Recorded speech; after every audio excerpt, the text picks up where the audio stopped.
Welcome to Check Your Day, the daily podcast with Renča, aka your guide through the jungle called Czech. We spend 5 minutes from Monday to Friday to get better at one topic in Czech. Ahoy, welcome! This week is all about holiday, and today we will talk about what to pack and what to do during your holiday, and also what needs to be done before actually leaving. So let's dive right in. Jdeme na to.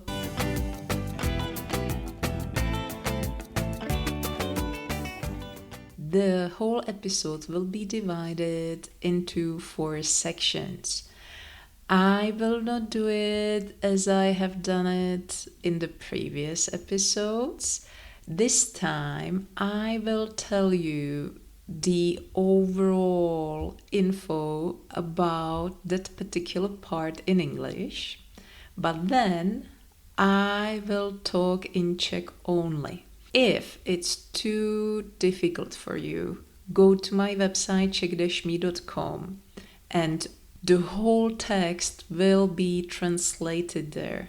You can also print the handout for this episode. You can find it also on my website. So no worries. Let's challenge ourselves because we want to get your Czech higher. Let's do it.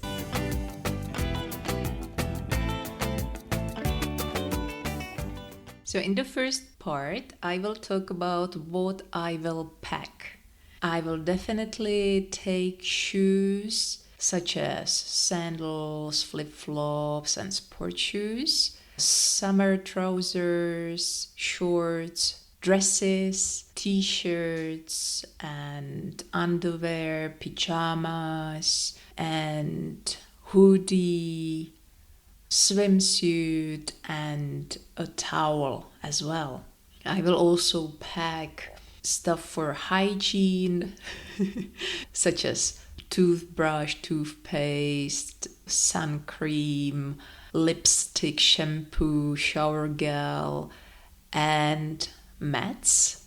And I will also need some electronics, so I will definitely take a laptop, 2 phones because I will have to buy a local SIM card, power bank and chargers. I will also need dollars, my cards, passport, travel insurance and the international driving permit. I will have a backpack that will weigh 7 kilos. And a small handbag. That's it. Because I like traveling light. So let's listen to it in Czech now. Co si zabalím do batohu? Na dovolenou si vezmu boty, bílé sandále, žabky, sportovní boty. Také si vezmou letní kalhoty, šortky, šaty, 3 trika, 2 tílka, spodní prádlo, pyžamo, mikinu, plavky a ručník. Také si zabalím kartáček na zuby, pastu na zuby, hřeben, opalovací krém, řasenku, rtěnku, šampon, sprchový gel, krém na ruce a léky.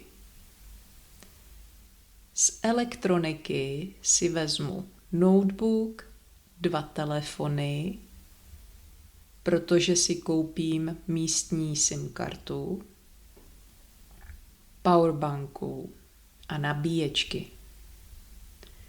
Také si vezmu dolary, platební karty, pas, cestovní pojištění a mezinárodní řidičský průkaz. Budu mít 1 7kilový batoh a malou kabelku. Ráda cestuju nalehko. What will I have to take care of before leaving?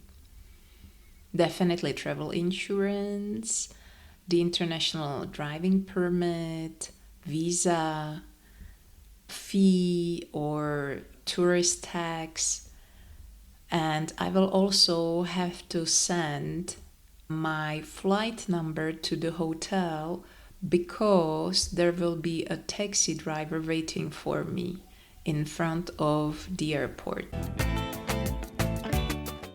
Co musím zařídit před odletem?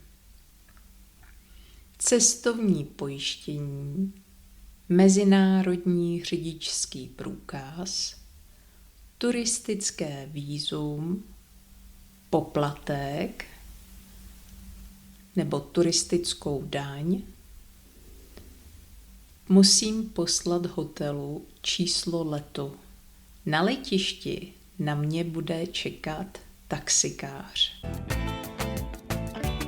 And what can I do during my holiday?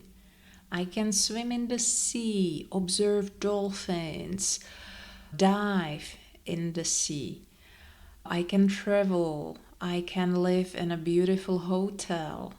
I can ride a motorbike. I can relax and I can learn to cook traditional meals.